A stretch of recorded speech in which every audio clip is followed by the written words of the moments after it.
नमस्कार दोस्तों, आपका स्वागत है योगेश महाजन लीगल चैनल पर। योगेश महाजन लीगल चैनल पर हम आपको प्रस्तुत करेंगे नवीनतम सुप्रीम कोर्ट के फैसलों और विभिन्न अन्य न्यायालयों के फैसलों पर और विधि ज्ञान को प्रसारित करने का प्रयास करेंगे। इस चैनल पर हम न्यायिक फैसलों के महत्व को समझाने और विधि समझौतों की युक्तियों को समझाने का प्रयास करते हैं। हमारा मकसद है कानून और न्याय के क्षेत्र में ज्ञान को आपके पास पहुंचाना, तो कृपया हमारे चैनल को सब्सक्राइब करें, घंटी आइकन दबाएं, वीडियो को लाइक और शेयर करें। दोस्तों, माननीय सुप्रीम कोर्ट का एक फैसला आया है जो कि 8 अप्रैल 2025 का है और इस जो यहाँ पर 2 सिविल अपील्स थी वो फाइल की थी, जिसमें एक जो बैंक है एक रेस्पोंडेंट बनाया गया है और एक में जो बैंक है वो अपीलेंट है। और जो पार्टीज हैं वो अपीलेंट जो हैं वो एक मींस एम्प्लॉय थे एक केस में, और दूसरे केस में जो रिस्पोंडेंट है वो भी एक एम्प्लॉय थी। और यहाँ पर जजमेंट में जो इश्यूज हैं वो डिस्कस किए गए हैं। केस क्या था कि एक केस में जो अपीलेंट हैं वो पटना में एक जो बैंक का बारे में बताया गया, वहाँ पर वो एम्प्लॉयड थे लेकिन उनको टर्मिनेट कर दिया गया था। अब उन्होंने टर्मिनेशन को चैलेंज किया था, सिविल सूट था वो फाइल किया था बैंक के अगेंस्ट में। और जो बैंक ने ये एक ऑब्जेक्शन थी वो रेज की थी कि जो पटना में ये ज्यूरिसडिक्शन नहीं है सिविल सूट की, और सिर्फ मुंबई में ही ये इसका जो रजिस्टर्ड ऑफिस है तो मुंबई में ही ये सूट फाइल किया जा सकता है। लेकिन यहाँ पर उनकी जो प्रेयर थी मीन्स डिफेंस था वो एक्सेप्ट नहीं किया था। लेकिन आगे जब उन्होंने रिवीजन पिटीशन डाली थी पटना हाई कोर्ट में, तो उनकी जो रिवीजन पिटीशन थी बैंक की अलाउड कर दी थी। दूसरे केस में ऐसा ही हुआ था कि वो एक जो एम्प्लॉय थी वो दिल्ली की थी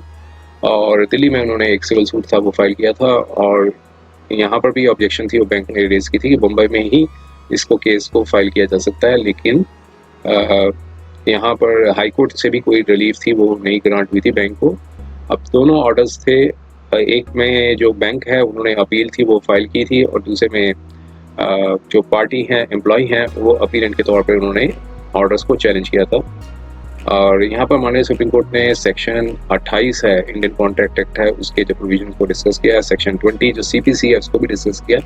और ये कहा कि जो कॉन्ट्रैक्ट एक्ट है इन सेक्शन 28 का, जिसमें जो लीगल राइट्स को रिस्ट्रेंट किया जाता है तभी लीगल राइट्स है वो कॉन्ट्रैक्ट को वाइड माना जाएगा। लेकिन यहाँ पर किसी पार्टी के जो लीगल राइट्स थे वो रिस्ट्रेंट नहीं किए गए, क्योंकि आजकल जो कमर्शलाइजेशन में जो एम्प्लॉयर एम्प्लॉय का जो रिलेशन है वो एक टर्म्स एंड कंडीशंस के साथ मींस बनता है और दोनों पार्टीज को जो टर्म्स एंड कंडीशन है उसको फॉलो करने होते हैं। और यहाँ पर किसी पार्टी को रिस्ट्रेंट नहीं किया गया है और बस सिर्फ ज्यूरिसडिक्शन था इशू था वो चैलेंज किया गया था। तो इस ऐसे में जो पटना हाई कोर्ट का जो फैसला था उसने कहा कि उन्होंने एकदम करेक्ट लिया था। लेकिन यहाँ पर जो एम्प्लॉय हैं उनकी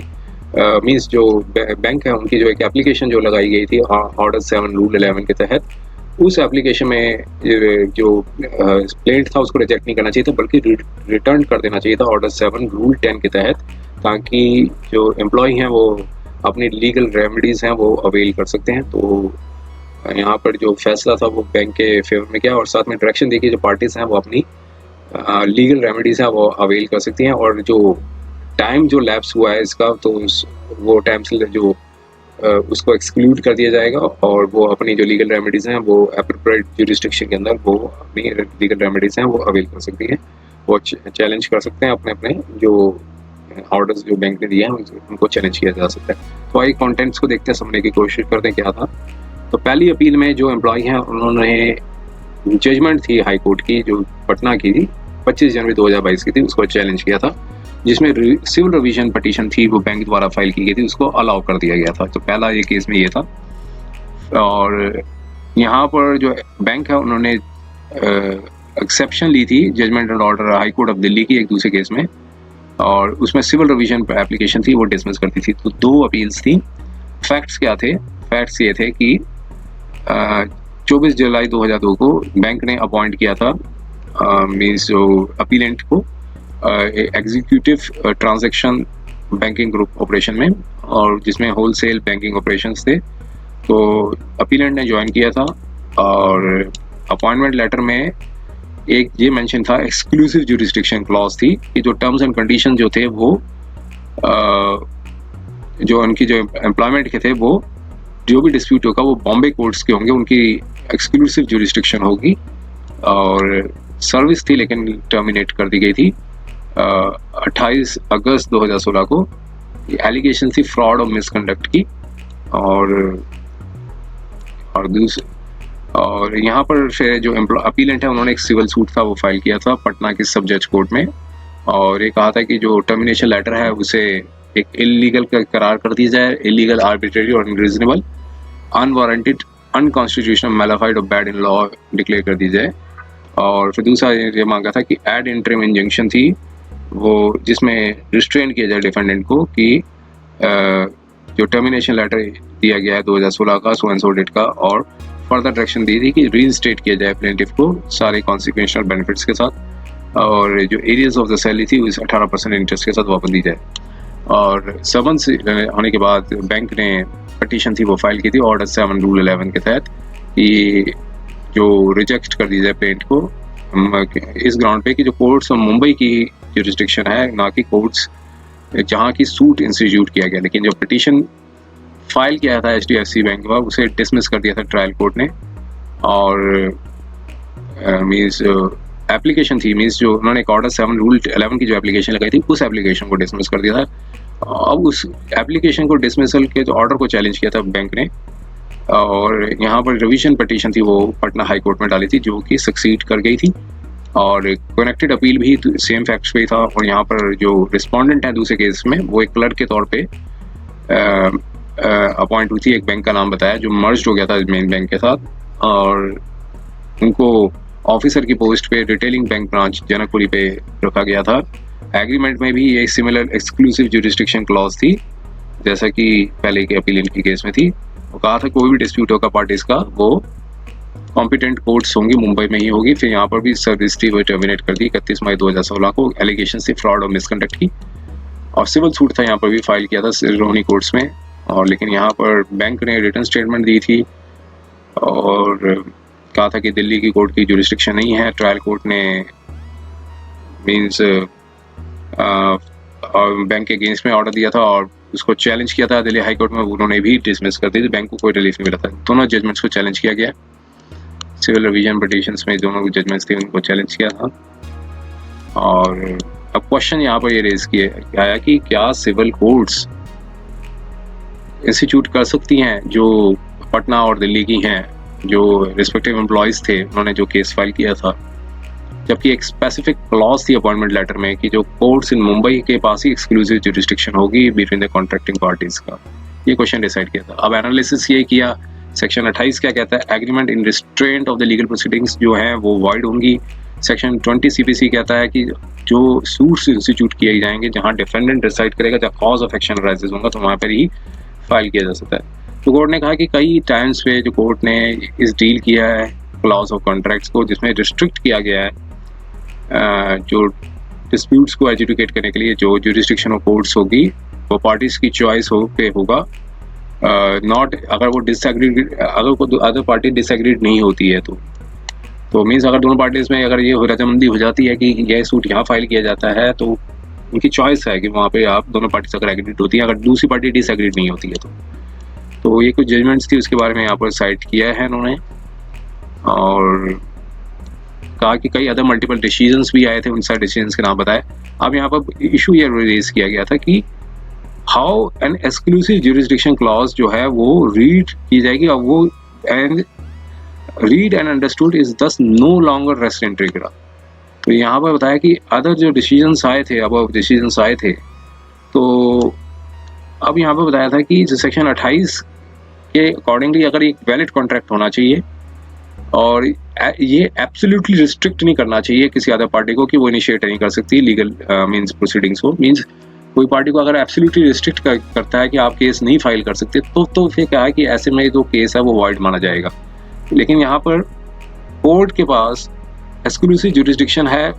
वो भी एक कॉम्पिटेंट, वो कोर्ट कॉम्पिटेंट होगी कि वो उसके बाद जुरिस्डिक्शन होगी,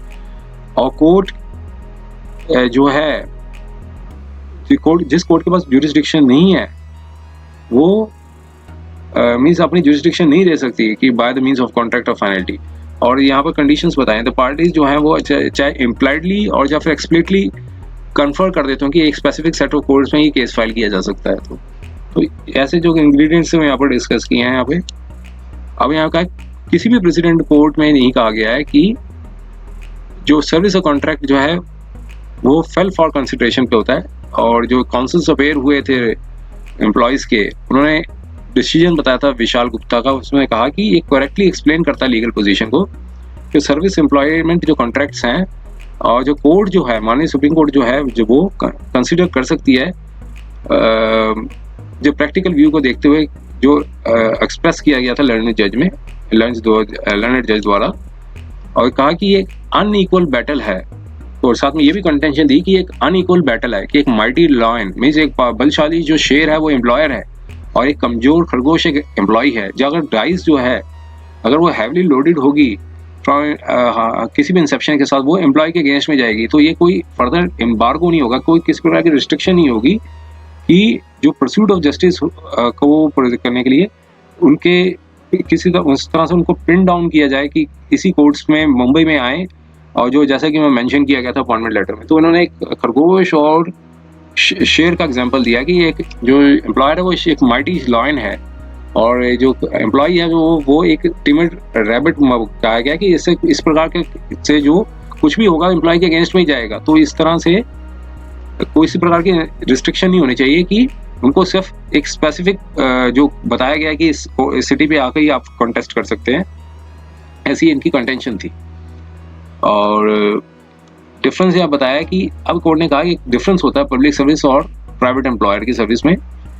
क्योंकि जो गवर्नमेंट सर्विस होगी वो कॉन्ट्रेक्चुअल होगी, लेकिन ऑफर एक्सेप्टेंस हर केस में होता है। लेकिन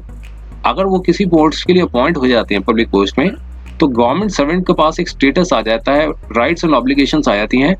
वो डिटरमाइंड नहीं होती consent of the both the parties के, लेकिन वो स्टैच्यू और जो रूल्स हैं उसके अंदर ही गवर्नड होंगी। मीन्स ऐसे नहीं कि दोनों पार्टीज ने एग्री हो गए, एम्प्लॉय ने एग्री हो गए तो कुछ भी मतलब इसमें कर सकते हैं, ऐसा कहा नहीं। बल्कि जब कोई भी पब्लिक अपॉइंटमेंट ली जाती है तो उसमें जो स्टैच्यूज और रूल्स होते हैं उसके दोनों एम्प्लॉय के ऊपर गवर्नड होते हैं, तो गवर्नड बाद बहुत रूल्स होंगे। लेकिन जो लीगल पोजीशन जो है वो अब साथ में बताया कि जो प्राइवेट सर्विसेज होती है उसमें terms of the employment contract होता है, वो दोनों पार्टीज को अवॉइड होते हैं, दोनों पार्टीज उसी को ही फॉलो करने चाहिए। जब वो दोनों कॉन्ट्रैक्ट एग्जिस्टेंस में आ जाता है तो फिर राइट्स और ऑब्लिगेशन जो पार्टीज के होते हैं वो टर्म्स एंड कंडीशन द्वारा ही गवर्न किए जाएंगे, क्योंकि एक prior meeting of the minds होते हैं कॉन्ट्रैक्टिंग पार्टीज में, तो उनकी जो इंटेंशंस जो है वो गैदर की जा सकती है कॉन्ट्रैक्ट से। और यहाँ से देखने के बाद ये सेफली इन्फर्ड किया जा सकता है कि जो कॉन्ट्रैक्टिंग पार्टीज जो हैं वो एड इन आइडियम on the terms of appointment letter, जो अपॉइंटमेंट लेटर में जो बताया गया उसी के अकॉर्डिंगली उनको फॉलो करना पड़ेगा। तो साथ में ये भी बताया है कि जो प्राइवेट सेक्टर एम्प्लॉयज़ जो हैं, जैसे पैन इंडिया में बताया है कि पूरे अक्रॉस द इंडिया में जो भी हैं, तो सर्विस जो है वो हर प्रकार की जो सर्विसेज हैं प्राइवेट एम्प्लॉयज़ हैं वो मीन्स जो कॉन्ट्रैक्ट्स हैं जो प्राइवेट सेक्टर एम्प्लॉयज़ हैं वो सर्विस प्रोवाइड करती है ताकि लास्ट माइल तक वो पीपल्स को सर्विसेज दे सके। तो ये पॉसिबल नहीं होता हर एम्प्लॉयर के पास कि हर प्राइवेट सेक्टर में कि वो कॉन्टेस्ट कर सके सूट्स को, जो कि उनके रजिस्टर ऑफिस से काफ़ी दूर होगा। तो यहाँ पर एक रीज़न ये था, तभी ये रीज़न था, ये एक्सक्लूजन क्लॉज थी उनके अपॉइंटमेंट लेटर में इंसर्ट की गई थी। तो अब यह बताया कि एम्प्लॉयज़ ने जो टर्म्स एंड कंडीशंस को एक्सेप्ट किया था जब उन्होंने ज्वाइनिंग की थी अपने रिस्पेक्टिव पोस्ट पे, अब यहाँ पर वो अपने आप को अवॉइड नहीं कर सकते कि जो टर्म्स जो थी वो एक बेनिफिशियल नहीं होगी फॉर सब्सिक्वेंट स्टेज पे।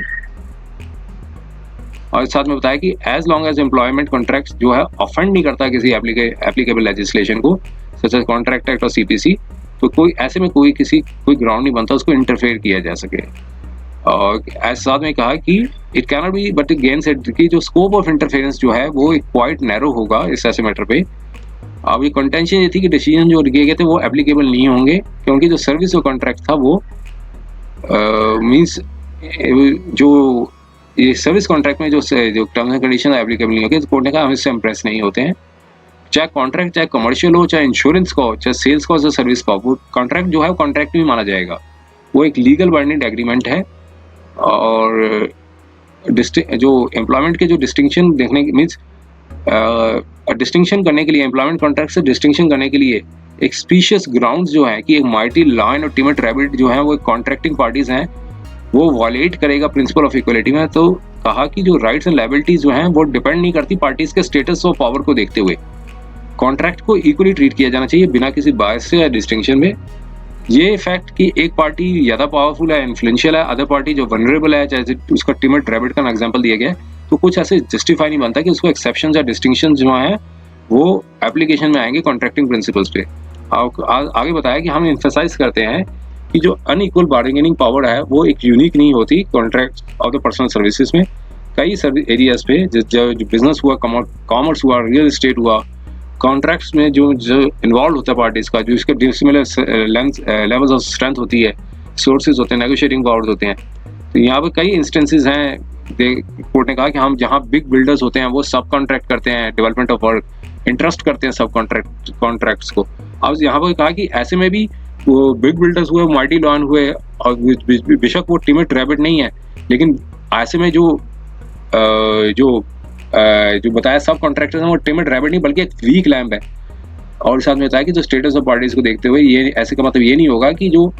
लेटर होगा वो अपने कॉन्सिक्वेंसेस से बच सकते हैं। मींस बिल्डर्स और सब कॉन्ट्रैक्टर्स के बीच में कोई भी अगर एग्रीमेंट होगा तो ऐसे मतलब बिल्डर तो बेशक माइटी लाइन होंगे, अभी ऐसे में उनको वीक लैम्प कहा गया। ऐसे मतलब इसका मतलब ये ग्राउंड नहीं बन जाता कि वो कॉन्सिक्वेंसेस से बच जाएंगे अगर कुछ भी एक कंडीशंस जो है वो इन्फोर्स कराना चाहते हैं, और अगर वो जो भी कुछ ऑब्लिगेशन से वो रिफ्यूज कर जाते हैं। तो क्या है कि लॉ जो है वो ट्रीट करता है सारे कॉन्ट्रैक्ट्स को इक्वल रेस्पेक्ट्स के साथ, जब तक कि कॉन्ट्रैक्ट प्रूव ना हो जाए कि किसी एक विशिएटिंग फैक्टर से वो सफ़र कर रहा है। तो यहाँ पर कहा कि हम ये अप्रूव नहीं करते हैं जो लॉ ले डाउन हुआ था विशाल गुप्ता के केस में। और यहाँ पर फिर ये बताया कि सेक्शन 28 जो है वो एक्सक्लूसिव जुरिस्डिक्शन को अगर क्लॉज होती है तभी बार्ड वो माना जाएगा, वॉइड होगा। जो साथ में बताया कि जो राइट टू लीगल एजुकेशन जो है वो यहाँ से ली नहीं गई थी पार्टी से, बस ये कहा था कि ये रेलीगेट कर दी गई थी सेट ऑफ द कोर्ट्स, यहाँ से पार्टीज के लिए आसानी होगी। प्रेजेंट डिस्प्यूट में ये कहा कि इस क्लॉज ने भी जो एम्प्लॉय का जो राइट है वो लिया नहीं गया है कि वो परस्यू करे लीगल क्लेम को, बल्कि रिस्ट्रिक्ट किया एम्प्लॉय को कि वो परस्यू क्लेम्स करें सिर्फ मुंबई की कोर्ट्स में। और सेकेंडली ये बताया है कि जो कोर्ट जो है वो उनके पास ऑलरेडी जुरिस्डिक्शन है इस प्रकार के लीगल क्लेम को लेने। और एक्सप्लेनेशन सेक्शन 20 का भी यही बताया गया है। और यहाँ पर ये फिर रिलीफ ये बताया है कि इस साथ में ये बताया है कि जो पटना हाई कोर्ट ने बेशक फेवर किया था बैंक के फेवर में पॉइंट ऑफ लॉ, लेकिन यहाँ पर कहा कि एक फंडामेंटल एरर यहाँ पर पटना हाई कोर्ट ने कर दी। उन्होंने जो एप्लीकेशन थी जो बैंक था उनकी जो एप्लीकेशन थी उसको अलाउ कर दिया था ऑर्डर 7 रूल 11 में। तो मींस जो प्लेंट था वो डिसमिस हो गया था, जबकि कोर्ट की मुंबई कोर्ट की जुरिस्डिक्शन थी कि वो डिसाइड कर सकती थी जो अपीलेंट है इस केस में, और इसलिए उनको रिजेक्ट नहीं करना चाहिए था रूल 11 के तहत। प्रॉपर कोर्स यही होता कि वो रिटर्न कर देते प्लेंट को अंडर ऑर्डर 7 रूल 10 के तहत, वो एम्प्लॉय को रिटर्न कर देते कि आप ये प्रेजेंट करें कॉम्पिटेंट कोर्ट जो है मुंबई में, और जब डायरेक्शन देते ट्रायल कोर्ट को कि प्लेंट को रिटर्न कर दें अपीलेंट जो है एम्प्लॉय हैं जो, और एंडोर्समेंट के साथ सब रूल 2 ऑफ 10 के जो रूल था उसके साथ एंडोर्समेंट कर दें, और उनको लिबर्टी, अब कहा कि हम लिबर्टी देते हैं ऐसे प्लेंट में कि वो कॉम्पिटेंट कोर्ट मुंबई में फाइल कर सकते हैं अगर वो इंस्टीट्यूट करना चाहते हैं fresh suit in the competent court in Mumbai में। अगर तो ऐसे में उनको प्लेंट को वापस लेने की जरूरत नहीं, बल सूट जो है वो इंस्टीट्यूट, हम जो यहाँ पे ये कह रही है कि मट may have the suit instituted by him withdrawn, तो उन्होंने विड्रॉन मान लिया गया, उनको प्लेंट को वापस लेने की जरूरत नहीं है बल्कि उसको विड्रॉन मान लिया गया है। और प्लेंट जो है वो रिटर्न कर दी, दूसरी एम्प्लॉय थी उनका प्लेंट था वो उसे रिटर्न कर दिया है for the presentation in the court of the Mumbai. तो ये वो अपने जो पेंडिंग सूट है वो विड्रॉ करा सकती हैं और फ्रेश सूट जो है कॉम्पिटेंट कोर्ट इन मुंबई में फाइल कर सकती हैं।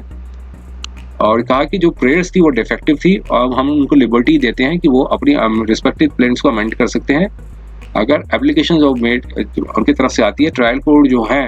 अपनी डिस्कशन में अलाउ कर सकते हैं प्रेयर को अगर फ्रेश सूट इंस्टीट्यूट किए जाते हैं, जिससे लिबर्टी होगी पार्टीज को, वो अपने वुड सीज टू